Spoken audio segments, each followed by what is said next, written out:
Hello and welcome to the another lesson of Spoken English with Sanjay. आज हम लोग बात करने वाले हैं एक और फीलिंग की। कल हम लोगों ने बात की थी आपसे कि जब भी किसी इच्छा को हमें शो करना होता है, अपनी किसी विश को बताना होता है किसी एक्शन के बारे में, तो हम लोग एक एक फीलिंग यूज़ करते हैं। उस फीलिंग को हम लोग कहते हैं क्या? Want to. हमने नाम दे दिया उस फीलिंग को एक वांट टू।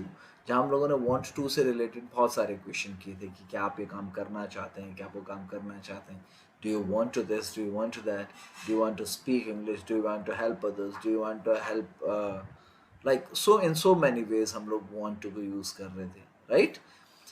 आज हम लोग एक और फीलिंग करेंगे के बारे में बात करेंगे, और वो फीलिंग है इसकी ठीक उलट। कभी कोई काम करने की इच्छा करती है तो हम लोग उसके लिए इस्तेमाल करते हैं वांट टू। लेकिन कभी कभार क्या होता है कि हमारी कोई काम करने की इच्छा नहीं करती है। In that scenario what happen, कि कोई भी काम हमें मजबूरी में करना होता है, तो मजबूरी को इंग्लिश में बोलते हैं कंपल्सन। देखिए, मजबूरी को इंग्लिश में कहते हैं क्या? कंपल्सन। कंपल्सन होता है मजबूरी। इसी से बनता है वर्ड क्या? कंपल्सरी। जैसे फॉर एग्जाम्पल एग्जाम में आता है ना लिखा हुआ कि you are to attempt 10 question but the question number 1 is compulsory, right? वही क्वेश्चन हमको नहीं आ रहा होता है।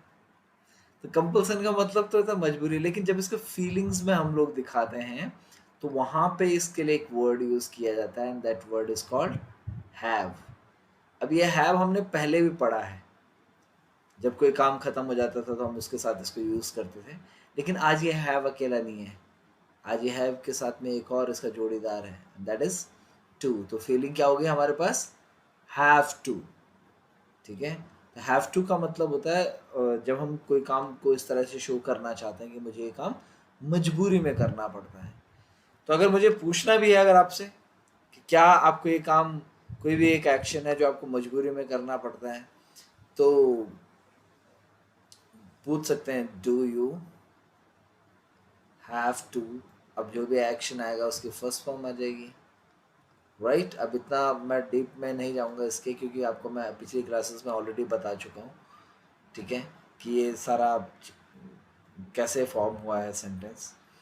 तो अगर मुझे आपसे पूछना है कि आपको जल्दी उठना पड़ता है क्या सुबह? इच्छा तो नहीं होती लेकिन जल्दी उठना पड़ता है, तो कैसे पूछोगे? Do you have to. अब उठने के लिए क्या बोल देता है? Get up. तो कैसे बोलो कि आपको जल्दी उठना पड़ता है? Do you have to get up early. अरे हाँ, मुझे ये काम करना पड़ता है तो यस आई हैव टू। जो भी एक्शन आएगा उस एक्शन की फर्स्ट फॉर्म आ जाएगी। हाँ, मुझे ये काम करना पड़ता है, मुझे जल्दी उठना पड़ता है, तो कैसे बोलूँगा? Yes I have to get up early. जैसे I have to get up early, नहीं नहीं, मुझे नहीं करना पड़ता है ये काम, मुझे मजबूरी में ये काम नहीं करना पड़ता है। No I don't have to. अब जो भी एक्शन आएगा उसकी फर्स्ट फॉर्म आ जाएगी, ठीक है? क्या आपको ये काम करना पड़ता है मजबूरी में? अरे नहीं नहीं, मुझे तो जल्दी नहीं उठना पड़ता मजबूरी में, तो कैसे बोलूँगा? No I don't have to get up early. तो बोला जाता है do you have to do this, do you have to do that. बहुत सारे कामों के बारे में हम लोग बात कर सकते हैं। जैसे फॉर एग्जांपल अगर मुझे आपसे पूछना है कि क्या आपको झूठ बोलना पड़ता है क्या? अब बोलने के लिए क्या बोल देते हैं इंग्लिश में? झूठ बोलने के लिए टेल अ लाई। कैसे बोलूँगा कि आपको झूठ बोलना पड़ता है? Do you have to tell a lie. अरे हाँ, मुझे झूठ बोलना पड़ता है, तो कैसे बोलूँगा? Yes I have to tell a lie. नहीं नहीं, मुझे झूठ नहीं बोलना पड़ता है, तो no I don't have to tell a lie, right? अगर मुझे यही आपसे पूछना हो कि आपको बहुत सारे काम हैं जो मजबूरी में करने पड़ते हैं, आपको भी बहुत सारे काम मजबूरी में करने होते होंगे। जैसे फॉर एग्जांपल बहुत सारे लोग होते हैं जो बहुत सारी चीज़ों में बड़े चूज़ी होते हैं। चूज़ी का मतलब समझते हो? जो जिनकी चॉइसेस बहुत ज़्यादा होती हैं, और जैसे खाने के मामले में मैं बड़ा चूज़ी हूँ, है ना? ये खाऊँगा, ये नहीं खाऊँगा, ये खाऊँगा, ये नहीं खाऊँगा, ठीक है? मतलब आलू नहीं खाऊँगा, मैं कद्दू नहीं खाऊँगा, मैं ये नहीं खाऊँगा, खिचड़ी नहीं खाऊँगा, ठीक है? मैं लौकी नहीं खाऊँगा, राइट? बहुत सारी चीज़ें हैं, करेला नहीं खाऊँगा, टिंडे, परवल, तो पूरी लिस्ट ही होगी, राइट? ये भी नहीं खाऊँगा, वो भी नहीं खाऊँगा, राइट? और कई बार तो हम लोग ना मजबूरी में नहीं खाते हैं, मतलब हम लोग खा नहीं सकते उन चीज़ों को, लेकिन कई बार क्या होता है, हम लोग नखरों में भी नहीं खाते हैं, राइट? कि मैं ये नहीं खाता, वो नहीं खाता, बड़े नखरे होते हैं, बड़े चूजी हो जाते हैं हम लोग। तो देखो, अगर कोई बीमारी होती है कि जब भूख नहीं लग रही होती है ना, कुछ लोगों को तो बीमारी भी होती है कि जिसमें भूख नहीं लगती, उसको बोलते हैं ANNOREXIA, एनोरेक्सिया। एनोरेक्सिया एक बीमारी होती है जब भूख नहीं लगती, ठीक है? भूख मर जाती है बेसिकली, ठीक है? तो इस केस में क्या करते हैं, इस केस में एपिटाइजर्स दिए जाते हैं। एपिटाइट होती है भूख, और एपिटाइजर होते हैं जो भूख बढ़ाने के काम करते हैं। ऐसी चीज़ें, दवाइयाँ भी होती हैं एपिटाइजर, या सैलेड दिया जाता है, ठीक है? पापड़ दिया जाता है, जलजीरा दिया जाता है, लेमोनेड देते हैं, नींबू पानी देते हैं, ठीक है? ये बड़े अच्छे एपिटाइजर होते हैं। हमारे बचपन में तो एक और एपिटाइजर होता था, जैसे कहा ना, ये नहीं खाऊंगा, पिताजी ने दिया कान के नीचे एक 4 रोटियां बिना पूछे अंदर, राइट? अरे कमाल का हिंदुस्तान में तो ये थप्पड़ जो है ना, ये कमाल का एपिटाइजर है। और हमारे पेरेंट्स के पास थप्पड़ ही थोड़ा ना होता है, वहाँ तो दे हैव, जैसे जैसे आपकी चॉइसेस है ना, आपकी चॉइसेस खाने में होती है ना, कि ये नहीं खाऊंगा, वो नहीं खाऊंगा, उनकी चॉइसेस पीटने में होती है। किससे पीटे मतलब, राइट? थप्पड़ मारे, बाल नोचे, बेलन से मारे, लठ डंडे से मारे, चप्पल, कुर्सी का जो सब्जी बनाने जो खाना निकालने वाली जो स्पून होती है, बड़ी कड़छी जो होती है, लैडर, उससे, मतलब नेम आई थिंक ना, belt, there is, they have wide choice. उनके पास एक बहुत बड़ी वैरायटी है, तो उनके पास भी है। और वो कभी कभार एक बढ़िया एपिटाइजर का काम करती हैं, भूख ऐसे बढ़ा देती हैं तुरंत। तो मेरे साथ भी होता है ऐसा, कई होता था बचपन में कई बार ऐसे, ठीक है? ये नहीं खाऊंगा, तुरंत पड़ा है कान के नीचे, है ना, तुरंत खाना शुरू। तो बोलता ना, मुझे ये खाना पड़, अब इच्छा तो फिर भी नहीं होती है ना, पिटने के बाद भी थोड़ा ना इच्छा होती है, तो मुझे खाना पड़ता है। अब जैसे क्या खाना पड़ता है, मुझे बैंगन खाना पड़ता है। अब खाने के लिए तो हम वापस क्या यूज़ कर लेते हैं, टेक, टेक क्या, ब्रिंजल। कैसे बोलूँगा, मुझे बैंगन खाना पड़ता है तो I have to take brinjal. या इसको आजकल एक नए वर्ड में भी बोला जाता है, एग प्लांट, ब्रिंजल, ठीक है? या I have to do this, I have to do that, मुझे ये काम करना पड़ता है, मुझे वो काम करना पड़ता है। यही अगर आपको पूछना हो, बहुत सारी और भी चीज़ें होती हैं जो मजबूरी में करनी पड़ती हैं। जैसे फॉर एग्जांपल, कुछ कुछ लोगों को क्या करना पड़ता है, बड़ा बोस्ट करना पड़ता है, बोस्टिंग करनी पड़ती है। बोस्ट जानते हो बोस्ट क्या होता है? Sometime you have to boast. अच्छा एक चीज बताओ, आपको करना पड़ता है boast? Do you have to boast? अरे, बोस्टिंग का मतलब होता है जब आप अपने बारे में क्या कर रहे होते हो, बढ़ा चढ़ा के बोल रहे होते हो। जब जब इंटरव्यू में जाते हो ना, जॉब जॉब का इंटरव्यू देने के लिए, तो वहाँ पे गलती से अगर आपको एग्जामिनर या इंटरव्यूअर आपको ये पूछ ले, व्हाट्स योर पॉजिटिव क्वालिटी, तो 90% टाइम जो हम लोग करते हैं ना, उसी को बोस्टिंग कहते हैं। I have good communication skills, I have leadership quality, I am this, I am that, जो सारा। या लड़कियों के मामले में स्पेशली होता है, जो एक टाइम आता है, ट्रे वाला टाइम, ट्रे टाइम समझते हो? जब एक ट्रे आती है चाय की, जब वो देखने आते हैं, राइट? तो लड़कियां तो कैसी होती हैं, बिल्कुल मनमोहन सिंह मोड में, खामोश, राइट? फिर और शुरू हो जाते हैं जो इर्द गिर्द वाले होते हैं, और वो बोस्टिंग कर रहे होते हैं, हमारी बिटिया, गऊ है गऊ, सारे काम कर लेती है, खाना खा लेती है, बर्तन धुलवा लेती है ना।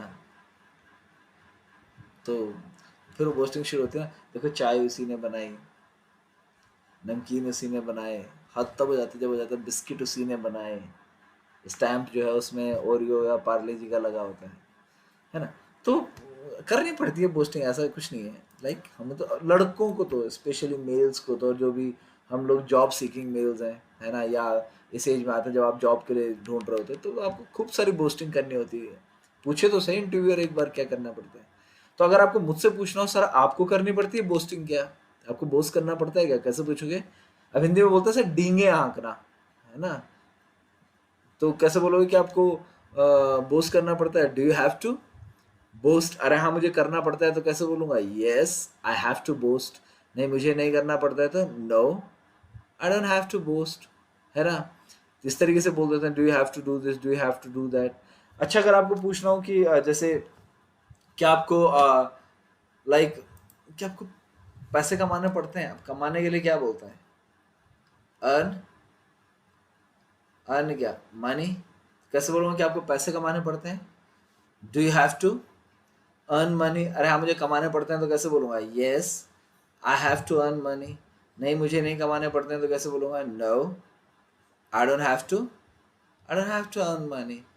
अगर यही चीज़ मुझे थर्ड पर्सन से पूछनी हो, क्या उसको ये काम करना पड़ता है, तो वो कौन हो गया हमारे लिए? ही। टाइम वर्ड क्या आ जाएगा? Does. Does he have to, अब जो भी एक्शन आएगा उस एक्शन की फर्स्ट फॉर्म आ जाएगी। अब यहाँ पे हैव टू आएगा या हैज टू आएगा?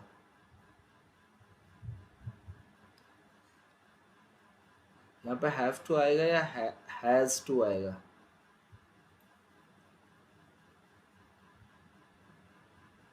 अरे ही के साथ क्या आएगा? हैज आएगा। बेटा बस यहीं पे समझने वाली बात है, जरा ध्यान से देखिएगा इस चीज को। अगर मैं इसको कहूं, और ये गलतियां बहुत सारे बच्चे करते हैं, ठीक है, जो लोग कॉम्पिटिटिव एग्जामिनेशन की तैयारी कर रहे हैं उनके पास भी ये सेंटेंसेस आते हैं एरर डिटेक्शन के लिए।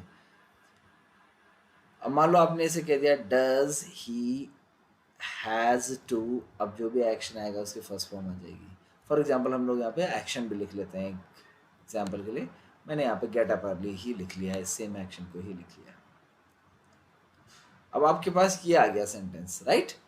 आपने देखा ही के साथ डज आया, इट्स ओके, ही के साथ हैज आया, that's okay, to okay, get up early first form है, फाइन। आपने कह दिया जी ये सेंटेंस सही है, लेकिन ये सेंटेंस गलत है।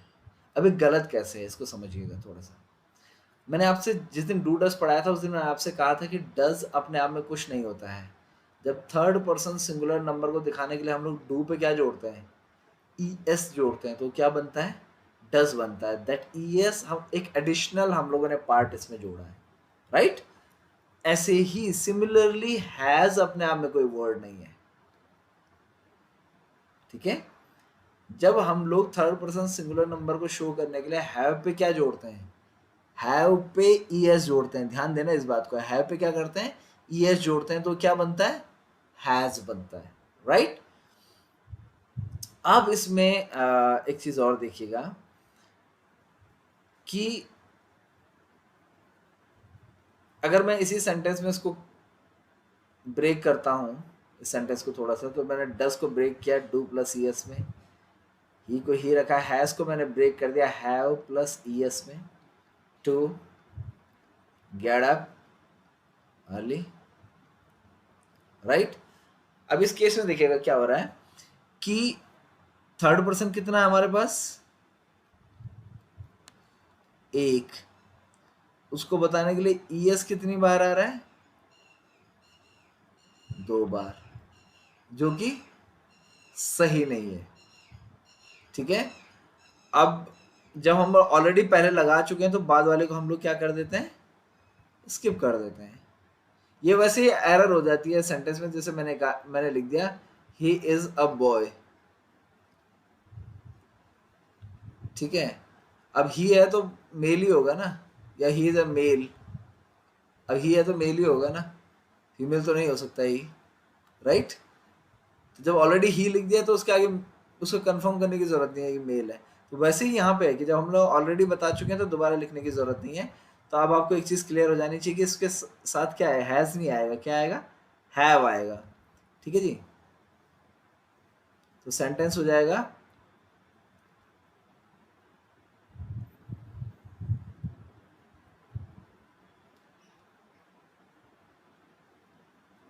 सेंटेंस हो जाएगा does he have to get up early. ठीक है। हाँ उसको ये काम करना पड़ता है तो यस, हाँ उसे जल्दी उठना पड़ता है, यस ही हैव टू। अब जरा पुरानी क्लास याद करेगा। लास्ट क्लास में हम लोगों ने क्या करा था, लास्ट क्लास में हम लोगों ने क्या करा था, वांट टू पे क्या किया था हम लोगों ने, does he want to take tea, yes he want को क्या कर दिया था हम लोगों ने, वांट्स टू किया था ना।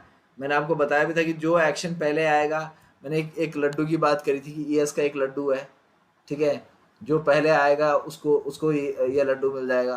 पहले कौन आया था, वांट आया था, हमने उसको दे दिया था तो क्या बना दिया था, उसको वांट्स बना दिया था ना। सेम सिचुएशन आज भी है।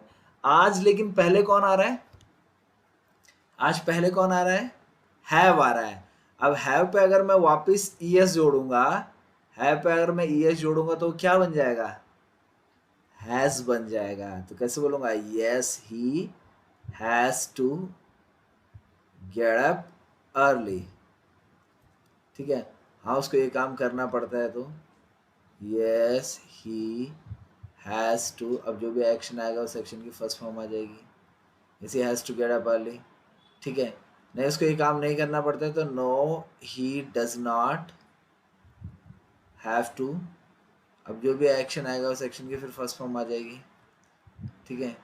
नहीं उसको जल्दी नहीं उठना पड़ता है तो नो ही डज नॉट, अब डज ऑलरेडी आ गया तो फिर हैज नहीं आएगा, no does not have to get up early. ये तो देखो मैंने इसको डिस्क्राइब किया है कि ये ऐसा होता है। आपको सिंपली एक चीज ध्यान रखनी है कि डज और हैज एक साथ एक सेंटेंस में कभी नहीं आता है। ठीक है। ये वैसे ही है जैसे सांप और नेवले की जोड़ी, एक पिंजरे में नहीं आ सकते दोनों के दोनों। ठीक है। एक को मरना पड़ेगा, और मरेगा कौन, सांप। कौन मरेगा, हैज। ठीक है। डज और हैज एक साथ एक सेंटेंस में नहीं आ सकते हैं। तो बोला जाता है do you have to do this, do you have to do that. अच्छा अगर मुझे आपसे बोलना हो क्या आपको लाइक आपको लाइक जैसे बहुत सारे काम, आपको कपड़े धुलने पड़ते हैं क्या, अब धुलने के लिए क्या बोल देते हैं, वॉश क्लोथ्स। ठीक है। तो अच्छा कैसे पूछूंगा कि आपको कपड़े धुलने पड़ते हैं, do you have to, do you have to wash clothes, है ना। बड़ा मुश्किल काम होता है, स्पेशली लड़कों के लिए तो बहुत मुश्किल होता है, राइट। जीन्स पहनने में कितनी अच्छी लगती है, धुलते हुए तो नानी याद आती है। मेरी तो माँ ने बिल्कुल साफ मना कर दिया है, बेटा या तो जीन्स पहनना छोड़ दो या धुलने वाली ले आओ। मैं मशीन की बात कर रहा हूँ, ठीक है। कहीं और मत पहुंच जाना। तो कैसे कैसे बोलोगे कि आपको